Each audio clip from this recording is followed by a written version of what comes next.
really thinking about your relationship. Okay, so this is like a significant love relationship. For those of you in relationships, we're not talking, somebody that you're newly dating or somebody that you're kind of messing around with. We're talking like serious relationships. There is a lot of great emotional rapport, a great emotional connection, great sense of trust between two people. And I'm also feeling as well, a lot of the times, if you've been with somebody and they were around through, the good and the bad, if they were around for you when things were tough, you never forget that person. So in a way, you have a very strong sense of loyalty about you, and you will never forget somebody that helped you out in a time where you were distressed. Some of the other signs, they do forget, unfortunately. And I feel like in your world, the ones that were around, the ones that stuck around, the ones that, rough it out with you, you really value that. And in a way, it can be hard for Aries people to let go of people that they admire, that they look up to, that never did them wrong. And I'm feeling like there is a relationship that is indicative of that. It embodies all the traits where they care about you, you care about them. And no matter what, even if you were to part ways, you would still care about each other. There still would be that emotional, nurturing connection that is really hard to sever. Some of you, this relationship has already left your life, and you're at a point right now where you are trying to move on. You're trying to figure out what else is out there for me, what else is available, and the options, the choices that are on the table. I just feel like they're great, but that sense of I want to say deep rootedness, that sense of chemistry, that sense of passion, that sense of like really loving somebody on a human level, it's just not really there anymore. And so I would say if you're in this state, I feel like you might be with a partner, but you're looking for somebody that you really look up to, admire, and respect. And honestly, I don't feel that the relationship partner that you're currently with, there's great chemistry. There's, it's a nice relationship. But I just feel like for whatever reason, there might be values differences between the two of you where you have to kind of like curtail your value system. You might not see a lot of things eye to eye with them. You do things in a very independent way. You start things, you get things going, you get things moving. And the other person, I feel like they might be dragging their feet. They might not be as proactive, as goal oriented, as ambitious. And they don't really know how to start things. So it seems like they need you to be that catalyst to allow them to, to kind of like light that fire under them. And so that's where it becomes a little bit tiring, because you don't want to constantly have to, lead the way. It gets tiring. And when we are constantly on the forefront, charging ahead, leading the way, if we make mistakes, it's all on us. It's not on the followers. It's not on the people that are, following you. It's on you. And that can feel over time, if it keeps happening, it can feel very, very tiring. It can feel a little bit scary. And it can also feel like, why isn't my partner, next to me, alongside me, doing these things? Why do I have to take the initiative? And if you are somebody, if you have a lot of strong earth in your chart, and so this is, very strong Taurus, Virgo, or Capricorn energy in your chart, I feel like you might subscribe more to the traditional gender roles where you feel like, the masculine energies need to take charge. The feminine energy needs to follow the leader. And so if you are, especially if you consider yourself female and you constantly have to do these things, you might not have much respect for your partner, despite, the great emotional connection, the trust here. I just feel like over time, it can feel very, very tiring, and it can feel very scary. Like, what if I make a mistake? And, I'm sensing that many of you are constantly charging ahead, and you don't really take time to analyze these things. Analyze, like, I like my partner, but something's missing. What is that key element that's missing? Well, I feel that the key element is, are they proactive? Are they taking charge? Are they, alleviating that burden for you? And if not, you need to have these conversations, because I feel like something's missing in a relationship. And I'm also feeling as well, at this point in your life, okay? So you could be, in your 20s, in your 30s, in your 40s watching this. The world is opening up for you. Opportunities are calling. Travel engagement, seeing friends, expanding outwards, having disposable income to really spend it on luxury goods, luxury things. And your partner might not be on the same page as you financially, where they can afford all of these things. And so while you're planning these things, the partner might be lagging behind financially, or just, motivation wise. And you find yourself kind of like, oh, now I have to do these things with my friends, or I have to do these things alone, because it just feels like they're not on the same level. They might not have the disposable income. They might not have, they might not prioritize these things. They might still be stuck in, still like, taking care of their basic necessities, like their survival. And so it can feel a little bit like the relationship sector can feel a little bit lopsided. And so I'm sensing many of you are, right now thinking about like, what do I need to look for in a relationship partner?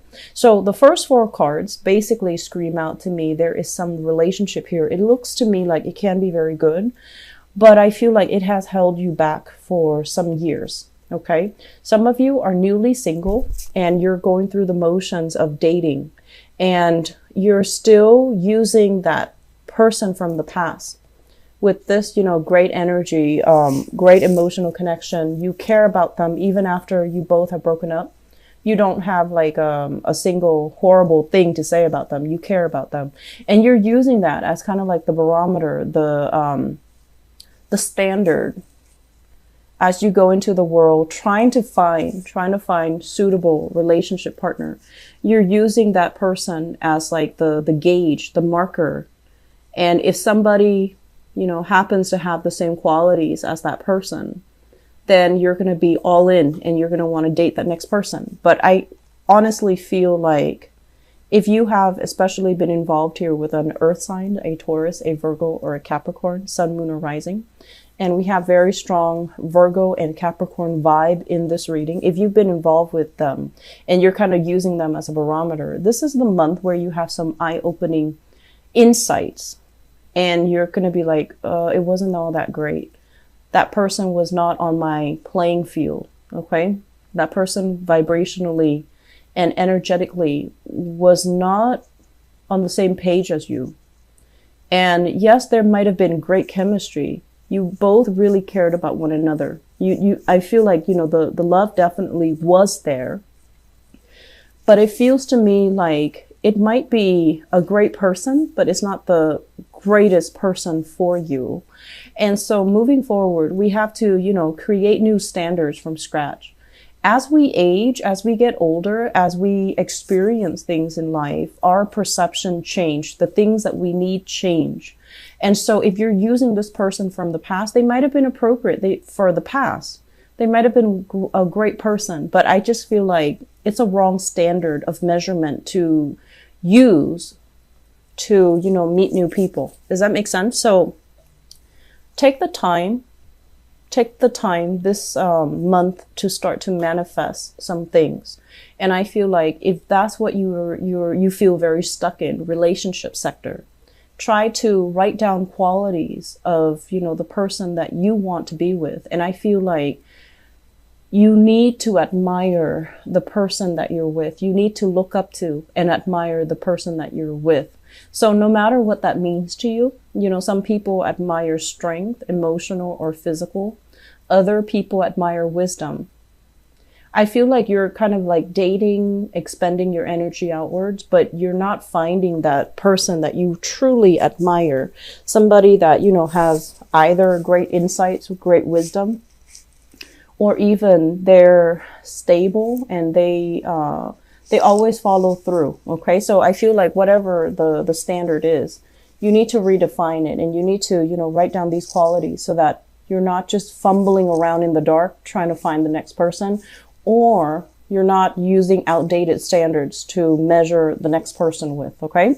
So that's pretty much like the relationships. Let me talk about the other things that are happening in your spread. What I do feel here, this is the career and work card, okay? And this is basically skills that you have spent many, many, many years accumulating, learning, becoming an expert in. So I feel like some of you are kind of like an expert in your field, and you're being paid adequately what you are worth.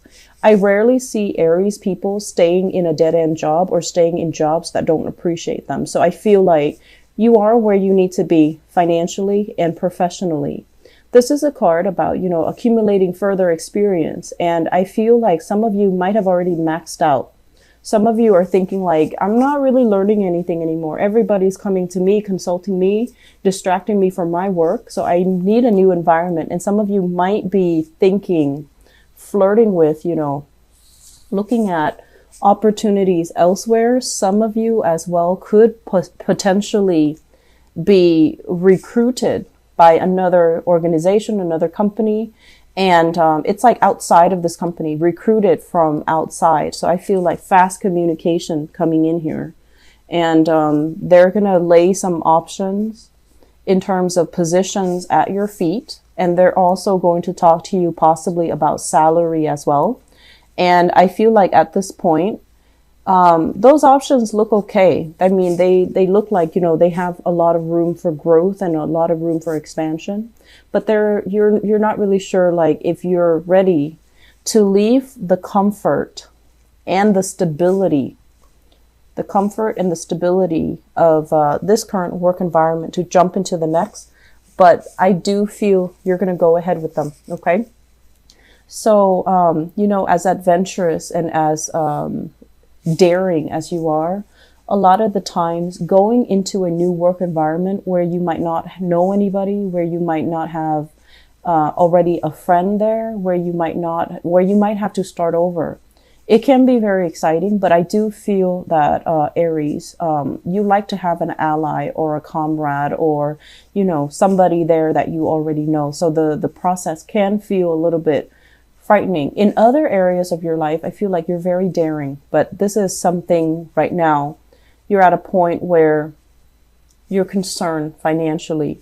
And I also feel this also reflects an energy where you might have a lot of expenditures, mortgage, housing, bills, family obligations as well. There's a lot of financial expenditures. But what they're saying is these financial expenditures are not real. You definitely can cut corners and curb your spending so that what you really need to live and to survive on is a lot less than you think. Okay.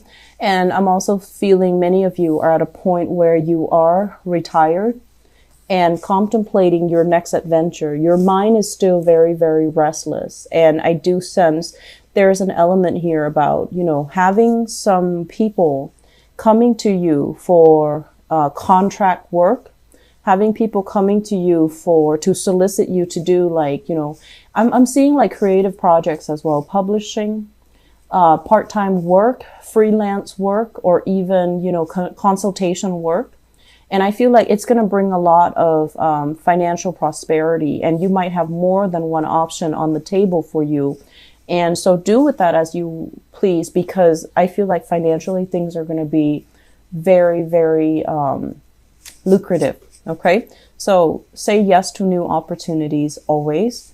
And I also feel as well, for some of you, if you are waiting, if you're waiting for, like if you've gone on a job interview, if you've applied for a loan, if you've signed on something and you're waiting on the decision of other people, the wait is going to take a little bit longer than you would expect. And I feel like you would get some feedback towards the end of this month.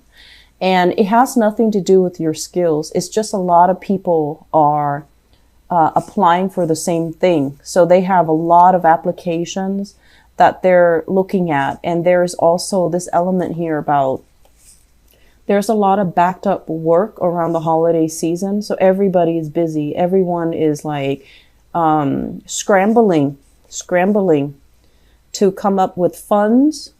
If you're applying for a loan, if you're applying for grants, if you're applying for funding, and it's, you know, they're not really sure how much money they have. And then likewise, if you're applying for a job and you're waiting for feedback, there's a lot of backed up work in the organization. So they're going to take their time, and it's not like they have forgotten about you. You're not forgotten, nor it doesn't seem to me like, you know, they don't want you. It seems to me like they have a lot of logistical things they need to take care of from their end. And then there's going to be this wave, this flood of communication coming, especially the last week of this month.